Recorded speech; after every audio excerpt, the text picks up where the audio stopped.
అది వైశాఖ మాసం. సూర్యుడు నడినెత్తి మీదకు రాకముందే వేడి సెగలు కక్కుతుంది. శంకర్పల్లి గ్రామంలో బయట వీధిలో ఒక్క మనిషి కూడా లేడు. శాంతమ్మ ఇంట్లో శాంతమ్మ తన కోడలు సరిత ఉన్నారు.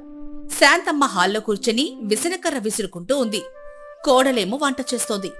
అప్పుడే రఘు పొలం పనులు చూసుకుని ఇంటికొచ్చాడు. ఒళ్లంతా చెమటతో తడిసి ముద్దైపోయింది.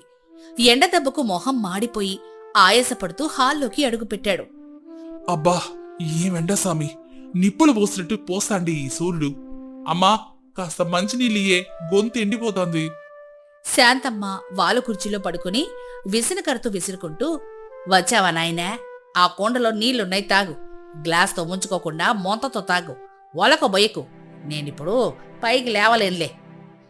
రఘు స్విచ్ బోర్డు వైపు చూస్తూ, అమ్మా, ఈ ఉక్కపోతకి ఊపిరి అడ్డలేదు.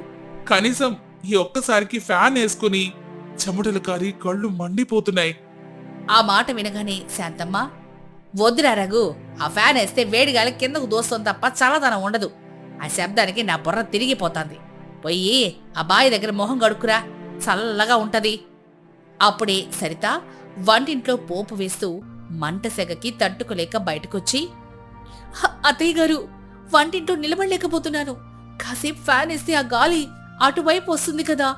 మనం మనుషులం, ఈ ఎండని తట్టుకోవాలి కదండి. ఏమే కొడలా, నువ్వు రాగాని ఇల్లు గొల చేస్తావా ఏంది? కరెంటు బిల్లు చూస్తే గుండె ఆగిపోయేలా ఉంది. మా కాలంలో కొబ్బరాకులతో ఇసురుకునేవాళ్ళం. ఇప్పుడంతా విలాసాలైపోయాయి. గాలి కావాలంటే ఇదిగో ఆ వేప చెట్టు కింద కూర్చోండి పొండి. చెట్టు కింద గాలి వస్తుందమ్మా, కానీ ఈ పెంకుటింట్లో సెగ బయటకు పోవాలిగా. ఇంకా వాదన ఎందుకులే, ఆ కుండలో నీళ్లు తీసుకురా. సరిత మనసులో ఇలా అనుకుంటుంది. ఈ ఇంట్లో ఎండ కన్నా అత్తగారి కరెంటు బొదుపే మమ్మల్ని మార్చేసేలా ఉంది. ఎలాగల ఎండల కాలం గట్టెక్కాలి అని అంటుంది. ఇక రాత్రి సమయం రానే వచ్చేసింది. అందరూ భోజనం చేసి విశ్రాంతి తీసుకుంటారు. రాత్రి 10 దాటింది. అత్తగారు హాల్లో తలుపులు తీసి పడుకున్నారు. రఘు, సరిత వాళ్ళ గదిలో పడుకున్నారు. ఇంట్లో ఆవిరికి వాళ్ళు తట్టుకోలేక చాలా ఇబ్బంది పడుతూ ఉంటారు. ఏవండి, గుండె ఆగిపోయేలా ఉంది. ఈ చీకట్లో ఈ వేడిలో ఎలా పడుకోవాలి? అత్తయ్య గారు పడుకున్నారు కదా, మెల్లగా ఫ్యాన్ ఒకటి మీద పెడతారా? పిచ్చిదానా, ఆ పాత ఫ్యాన్ తిరిగితే డబ్బడబాని శబ్దం వస్తుంది. ఆ శబ్దానికి మా అమ్మ లేచిందంటే రాత్రికి రాత్రి పంచాయతీ పెడుతుంది. ఆగు, ఒక ఉపాయం ఉంది. ఏం చేస్తారు? కిటికీ తీస్తే దోమలు వస్తాయిగా, తీయకపోతే ఉక్కపోతా. రఘు బీరువా వెనక దాచిన ఒక చిన్న టేబుల్ ఫ్యాన్ తీస్తూ, ఇది చూడు, మన టౌన్కి వెళ్ళినప్పుడు మా దోస్తు దగ్గర అప్పు తెచ్చాను. ఇది అస్సలు శబ్దం చేయదు. మెల్లగా తలవైపు పెట్టుకుందాం. సరిత సంతోషంగా, అమ్మయ్యా, త్వరగా పెట్టండి, చచ్చిపోతున్నాను. రఘు అతి జాగ్రత్తగా ప్లగ్ పెట్టి ఫ్యాన్ ఆన్ చేశాడు. చల్లటి గాలి తగులుతుంటే ఇద్దరూ హాయిగా కళ్ళు మూసుకున్నారు. కాని సరిగ్గా అప్పుడే బయట హాల్లో నుంచి శాంతమ్మ, ఏరా రఘు, ఆ గదిలో ఏదో తిరుగుతున్నట్టు సప్పుడు వస్తోంది, ఏందది? ఎలుకలా లేకపోతే ఇంకేమన్నా గీరుతున్నాయా? రఘు గుండె జారిపోయింది. సరిత కంగారు పడిపోయింది. ఏం లేదమ్మా, కిటికీ దగ్గర గాలికి పరద ఊగుతోంది, అంతే. నువ్వు పడుకో. శాంతమ్మ లేచి కూర్చొని, లేదురా, మీటర్ దగ్గర లైట్ ఎర్రగా ఎలుగుతోంది, ఎవరో కరెంట్ ఆడుతున్నట్లు గిర్రం తిరుగుతాంది, నేనొచ్చ చూస్తా ఆగు అని అంటూ కర్ర పట్టుకుని మెల్లగా కొడుకు గది వైపు అడుగులేస్తోంది. రఘు ఏమో ఆ టేబుల్ ఫ్యాన్ను ఎక్కడ దాచాలో అర్థం కాక తెగ ఇబ్బంది పడుతున్నాడు. సరిత ఏమో భయంతో మంచం కిందకి దూరింది. శాంతమ్మ అక్కడే ఉన్న టార్చ్ లైట్ తీసుకుని వాళ్ల తలుపుని నెట్టింది. శాంతమ్మ చేతిలో ఉన్న టార్చ్ లైట్ గదంతా వేసి చూస్తుంది.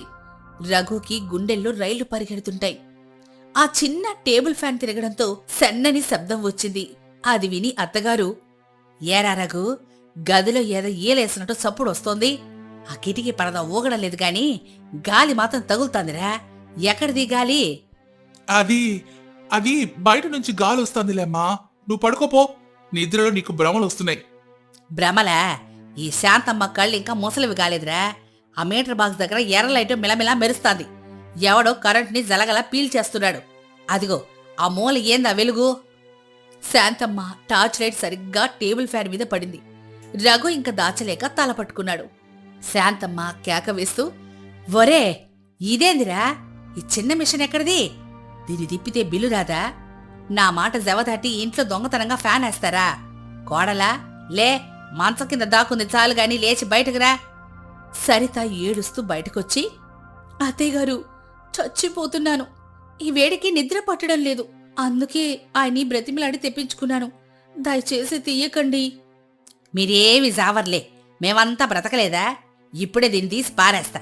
రేపొద్దున్నే ఆ మీటర్ రీడింగ్ తీసేవాడు వస్తాడు. ఆడి బిల్లు చూసి బాంబు పేల్చినట్టు పేలుస్తాడు.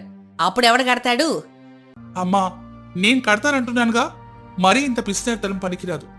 మనుషుల ప్రాణాలు పోతుంటే కరెంటు బిల్లు గురించి ఆలోచిస్తావా? నోరు ముయ్. నేను ఉన్నంతకాలం ఇంట్లో అదనపు బిల్లులు రానివ్వను. ఈ ఫ్యాన్ ఇప్పుడే బయట పడేయాలి. శాంతమ్మ ఆ ఫ్యాన్ వైర్ పట్టుకుని లాగబోయింది. కాని సరిగ్గా అప్పుడే బయటనుంచి పెద్ద శబ్దం వినిపించింది. ఎవరో గేటు తీసినట్లు అడుగుల చప్పుడు. వాళ్లకు భయం కలుగుతుంది. వాళ్ళేమో నెమ్మదిగా టార్చ్ లైట్ తీసుకుని బయటకొచ్చారు. టార్చ్ లైట్ ఆ వ్యక్తి ముఖం మీద పడగానే అందరూ ఒక్కసారిగా షాక్ అయ్యారు.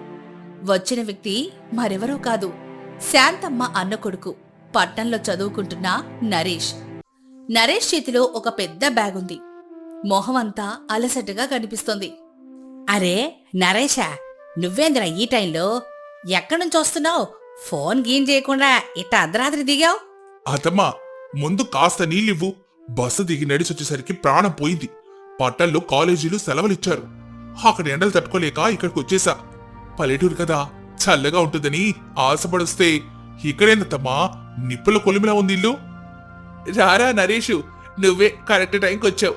ఇక్కడ నీ అత్తమ్మ ఫ్యాన్ వేస్తే బిల్లు వస్తుందని మమ్మల్ని ఉడకబెట్టేస్తోందిరా. ఏంటత్తమ్మా, ఇంకా ఆ పాతకాలం ముచ్చట్లేనా? బయట ఎండలు మామూలుగా లేవు. వడదెబ్బ తగిలితే బిల్లు కన్నా హాస్పిటల్ ఖర్చు ఎక్కువ అవుతుంది తెలుసా? నువ్వు కూడా వాళ్ళకే వత్తాసు పలకురా. కరెంటు ఎంత వాడితే అంత వడ్డిస్తారు. సరేగాని ఆ బ్యాగ్లో ఏముంది అంత బరువుగా ఉంది? నరేష్ వాళ్ళక్క బావకి సైగ చేస్తూనే, ఇదే నీకు ఈ వేసవిలో నేను తెచ్చిన సర్ప్రైజ్ అత్తమ్మా. దీని పేరే మినీ కూలర్. నీ కరెంటు బిల్లు చాలా తక్కువ వస్తుంది, కానీ ఏసీ లాంటి గాలిస్తుంది. ఇప్పుడు దీన్ని హాల్లో పెడదాం చూడు. నిజంగానా నరేష్? దానివల్ల అత్తయ్య తిట్టదు కదా? నేనుండగా మీకేం కాదక్కా. అత్తమ్మా, ఇది చూడు, దీనికి బ్యాటరీ కూడా ఉంది. కరెంటు పోయినా పనిచేస్తుంది. ఇప్పుడు దీన్ని ఆన్ చేస్తున్నా సౌండ్ కూడా రాదు. నరేష్ ఆ కూలర్లో నీళ్లు పోసి ఆన్ చేశాడు. గదిలోకి సన్నని చల్లని గాలి రావడం మొదలైంది. శాంతమ్మ కూడా ఆ చల్లదనానికి అప్రయత్నంగా కళ్ళు మూసుకుంది. ఇంతలోనే కరెంటు పోయింది. కాని అది బ్యాటరీ కూలర్ కావడంతో అది మాత్రం తిరుగుతూనే ఉంది. ఇంతలో బయట పెద్ద కేకలు వినపడతాయి. రఘు ఏమో కంగారుగా బయటకెళ్తాడు.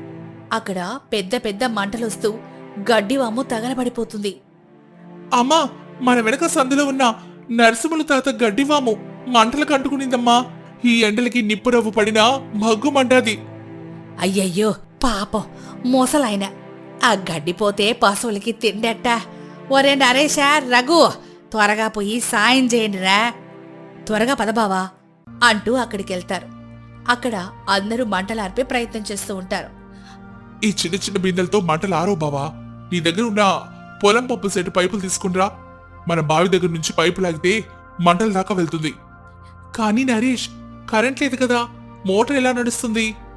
నరేష్ తెలివిగా ఆలోచించి, మన ఇంటి వెనుకున్న ట్రాక్టర్ ఉంది కదా బాబా, దానికి డీజిల్ ఇంజిన్ సెట్ చేద్దాం. పద త్వరగా. ఇద్దరు కలిసి పరుగు పరుగునెళ్లారు. శాంతమ్మ లోపల ఆందోళనగా అటూ ఇటూ తిరుగుతోంది. వెంటనే వాళ్ళు ట్రాక్టర్ మోటార్ సాయంతో నీళ్లు రప్పించి మంటల్ని ఆర్పేస్తారు. మంటలేమో పూర్తిగా ఆరిపోతాయి. అక్కడ వాళ్ళందరూ గట్టిగా ఊపిరి పీల్చుకుని నరేష్, రఘుకి కృతజ్ఞతలు చెప్పుకుంటారు. నరసయ్య తాత మరీ మరీ వారికి కృతజ్ఞతలు చెప్పుకుంటాడు. నవ్వుతూ మనిషికి మనిషి సాయం తాత, అంతేగాని మరేం లేదు. జాగ్రత్తగా ఉండండి అని చెప్పి తిరిగి ఒంటికొచ్చారు. అమ్మయ్యా, బతికించారా. ఇంతకీ ఎలా అంటుకుందంట? ఎలా అంటుకుంటుందత్తమ్మా? ఎండవేడికి భూమి సెగలు కక్కుతోంది. ఆ పాత ట్రాన్స్ఫార్మర్ దగ్గర షాక్ సర్క్యూట్ అయ్యి నిప్పురవ్వలు పడ్డాయి. చూసావా? నువ్వు కరెంటు బిల్లు గురించి భయపడతావు, కానీ ఆ పాత వైర్లు, పాత ఫ్యాన్లు వాడడం వల్ల ఇలాంటి ప్రమాదాలు జరుగుతాయి. ఆ మాటలకు శాంతమ్మ మౌనంగా ఉండిపోయింది. సరిత అవకాశం చూసుకొని, అత్తమ్మా, ఇప్పుడు అర్థమైందా? ప్రాణం ముఖ్యం కాని కరెంటు బిల్లు కాదు. రేపొద్దున్నే ఆ పాత ఫ్యాన్ తీసేసి కొత్తది పెడదాం. అది తక్కువ కరెంటు తాగుతుంది. ఎక్కువ గాలి ఇస్తుంది. అవన్నీ తర్వాత చూద్దాంలే అని శాంతమ్మ అంటుంది.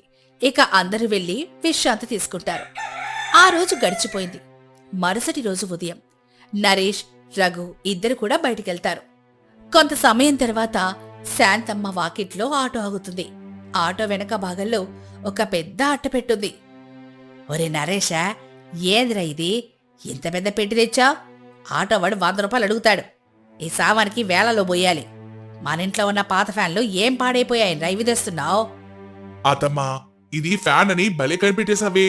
అయినా ఇది మామూలు ఫ్యాన్ కాదు, ఇది స్మార్ట్ ఫ్యాన్. నువ్వు భయపడే కరెంటు బిల్లుని ఇది సగానికి సగం తగ్గిస్తుంది. రిమోట్ నడుస్తుంది తెలుసా? రిమోటా? అది టీవీకి ఉంటుంది గాని ఫ్యాన్కి ఎందుకురా? చేత్తో స్విచ్ చేస్తే రాదా గాలి? అయినా ఇది కొనడానికి పైసాడవి. నా దగ్గర ఒక్క పైసా కూడా లేదు చెప్తున్నా. అమ్మా, నరేష్ చెప్పేది విను. ఆ పాత ఫ్యాన్ తిరిగితే మీటర్ గిర్రని తిరుగుతుంది. ఇది తక్కువ తింటుందట. తింటదా? గాలిచ్చేది పోయి కరెంటు తింటదా? వద్దురా బాబు, దీన్ని వెనక్కి పంపేయండి. నాకా వ్యసనకరుంటే చాలు. సరే అత్తమ్మా, నీకో సవాల్. ఈరోజు ఈ ఫ్యాన్ తగిలిద్దాం. 24 గంటలు తిరుగుతూనే ఉంటుంది. రేపొద్దున నీ మీటర్ రీడింగ్ చూడు. పెరిగితే నేను ఈ ఫ్యాన్ తీసుకెళ్లిపోతా. తగ్గితే మాత్రం మమ్మల్ని అడగకూడదు. ఏమంటావ్? శాంతమ్మ ఆలోచనలో పడి, అంతే అంటవా? తగ్గకపోతే మాత్రం ఆటో ఖర్చు కూడా నీదేరో. సరే, తగిలిచ్చి చూద్దాం. కుర్రాళ్ళు లోపలికెళ్ళి హాల్లో ఉన్న పాత తుప్పు పట్టిన ఫ్యాన్ తీసేసి ఈ కొత్త ఫ్యాన్ తగిలించి వెళ్ళిపోతారు. ఆ ఫ్యాన్ తిరుగుతుంటే అస్సలు శబ్దమే ఉండదు. కాని గాలి మాత్రం గది మూల మూలకు తాకుతోంది. సరిత ముఖంలో వెలుగు చూసి రఘు మురిసిపోయాడు. అబ్బా, ఎంత చల్లగా ఉందో! అసలు శబ్దమే లేదు. అత్తయ్యగారు చూడండి, మీ కుర్చీ దాకా గాలొస్తోంది. శాంతమ్మ కుర్చీలో కూర్చొని, ఏదో వస్తోందిలే, ఇది కొత్తది కదా, అందుకే అట్టా ఉంది. రేపు మీటర్ తిరిగినప్పుడు తెలుస్తుంది అసలు రంగు అని అంటుంది. ఇక చూస్తూ ఉండగానే మధ్యాహ్నం భోజనాల సమయమైంది. వేడి వేడి అన్నం, ఆవకాయ, పప్పుచారు వడ్డించింది సరిత. హాల్లో ఆ కొత్త ఫ్యాన్ కింద అందరూ చుట్టూ కూర్చున్నారు. శాంతమ్మ మాత్రం ఒక కన్ను పల్లెం మీద, ఇంకో కన్ను బయట ఉన్న మీటర్ మీద పెట్టింది. ఒరే నరేషో, ఆ ఫ్యాన్ చూస్తుంటే నాకేందో భయం వేస్తోందిరా. అది తిరుగుతా ఉంటే మీటర్ గిర్రని తిరగనట్టే అనిపిస్తోంది. అసలు ఆ చల్లదనం నా ఒంటికి పడ్డంలే. అత్తమ్మా, నువ్వు పప్పు మీద దృష్టి పెట్టు. అది తిరిగితే బిల్లు రాదని నీకు 100 సార్లు చెప్పా. అంతే, సరిగ్గా నరేష్ మాట పూర్తి కాకముందే ధబీమంటూ ఫ్యాన్ ఊడొచ్చి సరిగ్గా అందరూ భోజనం చేస్తున్న వారి మధ్యలో పడింది. అదృష్టవశాత్తు ఎవరికీ తగలేదు. కాని పప్పుచారు గిన్నె మీద పడ్డంతో ఆ చారు మొత్తం శాంతమ్మ మొహం మీద, రఘు చొక్క మీద చిమ్మింది. శాంతమ్మ కళ్ళు తుడుచుకుంటూ నోరెల్లబెట్టి, అమ్మో చచ్చారా నాయనా, ఏందిది? ఆకాశం విరిగి మీద పడ్డట్టు ఆ ఫ్యాన్ వచ్చి నెత్తి మీద పడింది. నా పప్పు చారంతా నా మొహానికే పూసేసింది కదా. అమ్మా, నీ దిష్టి తగిలేది ఊరి కింద పడింది. గంట నుంచి దాని మీటర్ గురించి ఏడుస్తున్నావుగా. అది తట్టుకోలేకే ఆత్మహత్య చేసుకుంది. నరేష్ షాక్లో ఉండి నవ్వు ఆపుకుంటూ ఉన్నాడు. అయ్యయ్యో అత్తమ్మా, కుర్రాళ్ళు దాన్ని సరిగ్గా బిగించలేదనుకుంటా. అయినా చూసావా, బిల్లు రాకూడదని నువ్వు కోరుకున్నావు కదా, అందుకే అది తనంతట తానే ఊరి పడిపోయి నీ కోరిక తీర్చింది. సరిత కూడా నవ్వాపుకుంటూ, అవునత్తయ్య గారు, ఫ్యాన్ ఊడినా మీ మొహం మాత్రం చల్లబడింది చూసారా? పప్పుచారు ఫేషియల్ అయిపోయింది. కోపంగా విసనకరందుకుని శాంతమ్మ, నవ్వుతారేందిరా నవ్వుతారు? కరెంటు బిల్లు పోతే పోయింది గాని నా ప్రాణం పోయేది కదా. ఆ నరేష్ గారు ఏదో స్మార్ట్ ఫ్యాన్ అన్నాడు. ఇది స్మార్ట్ కాదురా, ఇది చాలా తింగర్ ఫ్యాను. గాలి ఇవ్వమంటే గిన్నెలో పడి పప్పు సరిదావుతోంది. నెత్తి మీద పడకుండా మంచి పని చేసింది అని అనుకుంటూ విసనకర్ర తీసుకొని విసురుకుంటూ, దీనికి మళ్ళీ రిపేర్కి ఎంత అవుతుందో ఏమో అని మళ్ళీ పొదుపు పురాణం మొదలుపెట్టింది. రఘు, నరేష్ ఒకరి ముఖాలొకరు చూసుకొని నవ్వుకున్నారు. ఎలా అయితే ఏం, మళ్ళీ ఫ్యాన్ బిగించి వాళ్లు ఆ కష్టం నుంచి బయటపడతారు. నెల రోజుల తర్వాత బిల్లు చూసి అత్తగారి కళ్ళు పెద్దవైపోతాయి. ఆమె ఇంట్లో వాళ్ళందర్నీ పిలిచి, కరెంటు బిల్లు చూసారా ఎంతొచ్చిందో? ఇక ఫ్యాన్ లేదు, ఏమీ లేదు, నోరు మూసుకొని అందరూ ఈ ఇసన కర్రలు తీసుకోండి అని అందరి చేతిలో విసన కర్రలు పెడుతుంది. వాళ్ళందరూ ఇక చేసేదేమీ లేక దాన్ని విసురుకుంటూ కథ మళ్ళీ మొదటికి వచ్చిందని బాధగా విసురుకుంటూ కూర్చుంటారు.